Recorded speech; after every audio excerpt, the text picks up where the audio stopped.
नमस्कार विद्यार्थी मित्रो. इयत्ता 6वी जनरल सायन्स या विषयामध्ये आपण सबस्टन्स इन द सराउंडिंग या लेसनचा अभ्यास करत आहोत. यामध्ये आज आपल्याला प्रॉपर्टीज ऑफ सबस्टन्स या पॉइंट विषयी शिकायचं आहे. प्रॉपर्टीज म्हणजे काय सांगतो आपण? गुणधर्म. आणि सबस्टन्स म्हणजे काय? पदार्थ. पदार्थाचे काही गुणधर्म असतात, ते कोणते असतात आणि त्याचे डेफिनेशन्स काय आहेत हे आपल्याला पाहायचंय. आता इथं पुस्तकामध्ये तुमच्या लेट्स ट्राय दिस असं म्हटलेलं आहे. म्हणजे ही ऍक्टिव्हिटी तुम्ही स्वतः करून पाहायची आहे आणि यामधून या प्रॉपर्टीचा काय करायचंय? कन्सेप्ट या तुम्हाला समजून घ्यायच्या आहेत. तर पुस्तकामध्ये जे काही दिलेलं आहे हे तुम्हाला समजण्यासाठी आहे, त्यामुळे तुम्ही ते स्वतः वाचून घ्यायचं आहे. याच्याविषयी एक्झाम मध्ये जो प्रश्न विचारला जातो तो म्हणजे त्याच्या डेफिनेशन्स विचारला जातात. तर समजा याच्यामध्ये पहिली प्रॉपर्टी आहे ब्रिटलनेस. मग तुम्हाला ब्रिटलनेसची डेफिनेशन किंवा त्याचे एक्झाम्पल्स लिहिणं गरजेचं असतं. त्यामुळे आपण काय करूया? सोप्या भाषेमध्ये जे काही त्याचे डेफिनेशन्स आणि एक्झाम्पल लिहिलेले आहेत ते पाहूया. पहिली प्रॉपर्टी आहे ब्रिटलनेस. ब्रिटलनेसलाच आपण मराठीमध्ये काय म्हणतो? ठिसूळपणा. म्हणजे कठीण नसतात, तर ते कसे असतात? सॉफ्ट असतात. अशा सबस्टन्स त्यांना काय म्हटलं जातं? ब्रिटलनेस.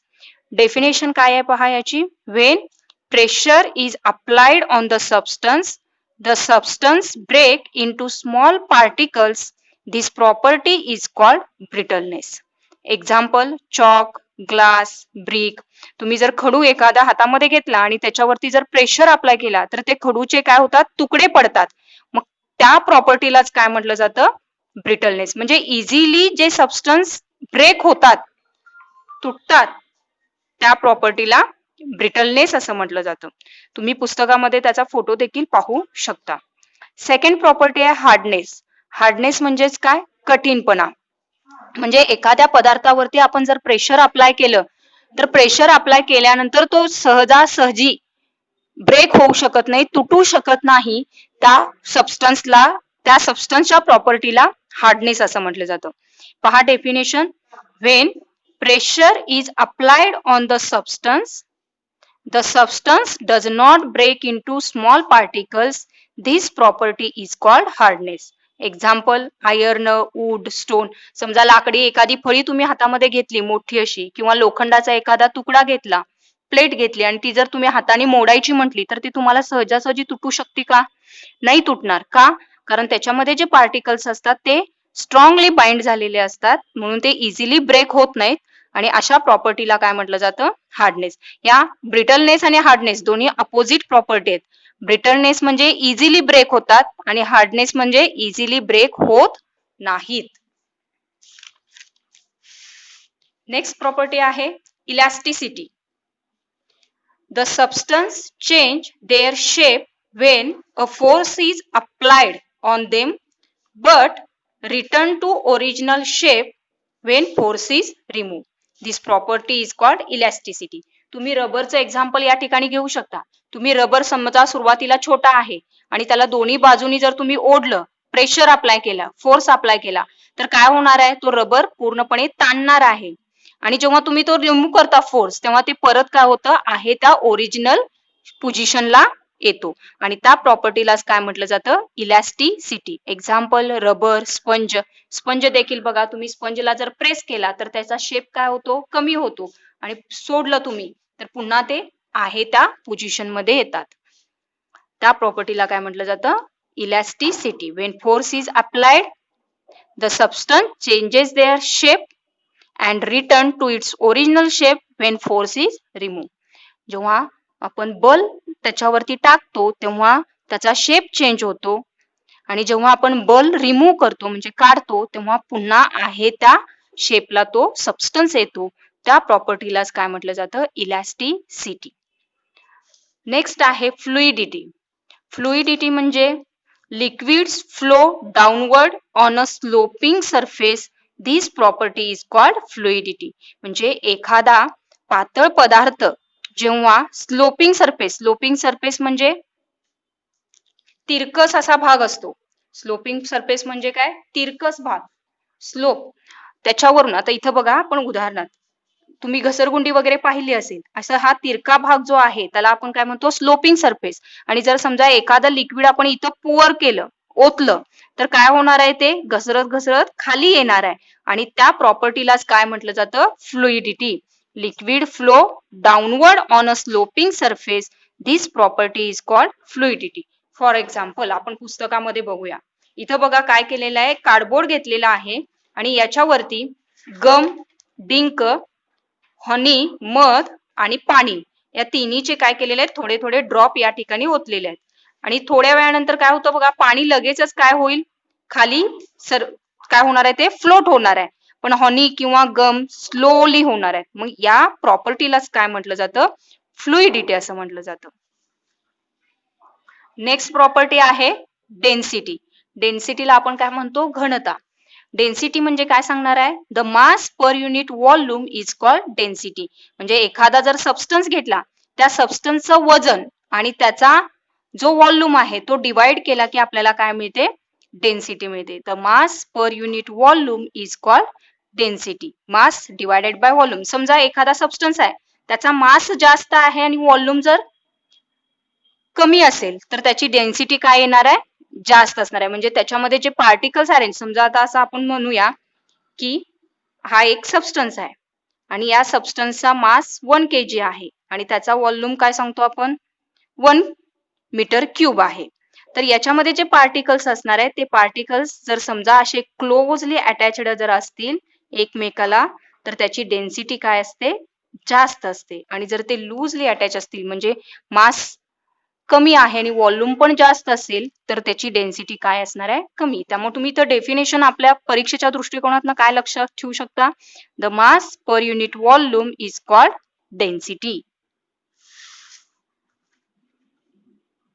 नेक्स्ट प्रॉपर्टी आहे सोल्युबिलिटी. सोल्युबिलिटी म्हणजे विरघळणे. The property of substance of getting dissolved is called its solubility. म्हणजे एखादा पदार्थ जर विरघळत असेल तर त्याला काय म्हटलं जातं, सोल्युबिलिटी असं म्हटलं जातं. Example, sugar is dissolved in water. साखर बघा जेव्हा आपण पाण्यामध्ये टाकतो तेव्हा ती विरघळते, त्या प्रॉपर्टीलाच काय म्हटलं जातं, सोल्युबिलिटी. म्हणजे एखादा पदार्थ जर विरघळत असेल तर त्या पदार्थाच्या प्रॉपर्टीला काय म्हणतात, सोल्युबिलिटी, विरघळणे. नेक्स्ट प्रॉपर्टी आहे ट्रान्सपरन्सी. आपण ट्रान्सपरंट हा शब्द जनरली यूज करतो. आता समजा एखादा काच असेल, ग्लास, तर ती कशी असते, ट्रान्सपरंट असते. म्हणजे त्या काचेमधून आपण एका बाजूहून दुसऱ्या बाजूचं देखील काय करू शकतो, पाहू शकतो. म्हणून त्या प्रॉपर्टीला काय म्हटलं जातं, transparency. When we look through a substance and see things on the other side. म्हणजे तुम्ही एका बाजूनी जर एखादा पदार्थ पाहत असाल तर तुम्हाला तो पुढच्या साइडचा देखील पदार्थ जेव्हा दिसतो, त्या प्रॉपर्टीला काय म्हटलं जातं, ट्रान्सपरन्सी. Example, clean water. पाणी पण बघा, पाण्यामध्ये जर तुम्ही पाहिलं तर तुमचं प्रतिबिंब तुम्हाला दुसऱ्या बाजूला देखील दिसतं. मग त्या प्रॉपर्टीलाच काय म्हणतात, ट्रान्सपरन्सी. आता इथं एक एक्झाम्पल आहे, पुस्तकामध्ये देखील आपल्याला दिलेलं आहे. या ठिकाणी बघा, ही जी मुलगी आहे ही आपल्या घराच्या काचेमधून किंवा खिडकीमधून चंद्र पाहते आहे. म्हणजे चंद्र ही दुसरी अदर साइड झाली आणि इकडून ही पाहते. म्हणजे हा जी ग्लास आहे, विंडो आहे, ही कशी आहे, ट्रान्सपरंट आहे. त्याच्यानंतर बघा, कॅन यू टेल हा जो पार्ट आहे तो तुम्ही स्वतः रीड करायचा आहे. त्यानंतर नेक्स्ट पॉइंट पाहायचा आहे आपल्याला, मेटल्स. मेटल्स म्हणजे काय, धातू. मेटल्स म्हणजे धातू. धातू बद्दल आपण काय सांगणार आहे, metals are found in the form of minerals inside the earth. हे जे धातू आहेत, हे धातू आपल्याला खनिजाच्या रूपामध्ये जमिनीच्या भूगर्भामधून मिळतात. म्हणजे बघा, आता तुम्ही पाहिलं असेल, ॲल्युमिनियम असेल, सोनं असेल, सिल्वर, चांदी ज्याला म्हणतो, किंवा कॉपर असेल, हे जे सगळे धातू आहेत, हे धातू कुठे असतात, जमिनीच्या भूगर्भामध्ये असतात आणि खनिजाच्या रूपामध्ये असतात आणि त्यापासून ते आपल्याला मिळतात. उदाहरणार्थ कॉपर, सिल्वर, आयर्न, ॲल्युमिनियम. मग या मेटलच्या काही प्रॉपर्टीज आहेत, त्या प्रॉपर्टी आपल्याला पाहायच्या आहेत. Properties of metals. पहिली प्रॉपर्टी आहे ती म्हणजे मॅलिएबिलिटी. मॅलिएबिलिटी म्हणजे काय बघा, metals can be converted into sheets by hammering. This property of metal is called malleability. Metal म्हणजे धातू, कन्वर्टेड म्हणजे रूपांतर करणे, शीट म्हणजे पत्रा म्हणतो आपण, प्लेन. हॅमरिंग म्हणजे बडवणे, म्हणजे एखाद्या मेटल वरती जेव्हा आपण हॅमर करतो म्हणजे बडवतो तेव्हा त्या मेटलच्या रॉडचं रूपांतर पातळ अशा पत्र्यामध्ये होतं. त्या प्रॉपर्टीला काय म्हटलं जातं? मॅलिएबिलिटी असं म्हटलं जातं. नेक्स्ट आहे डक्टिलिटी.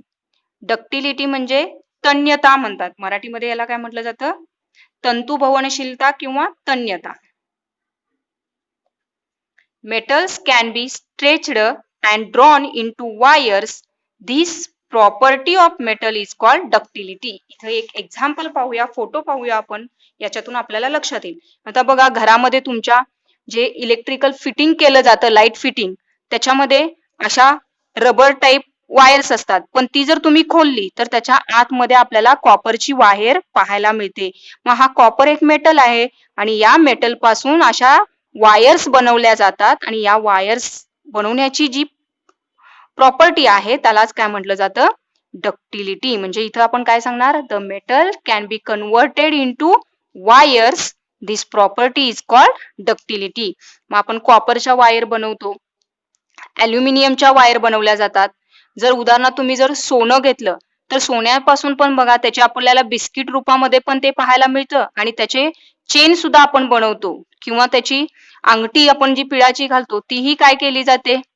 त्या शेप मध्ये आपण बनवली जाते. म्हणजे त्याला वेगवेगळे शेप देऊन आपण वायरच्या फॉर्म मध्ये त्याला कन्वर्ट करू शकतो आणि या प्रॉपर्टीलाच काय म्हटलं जातं?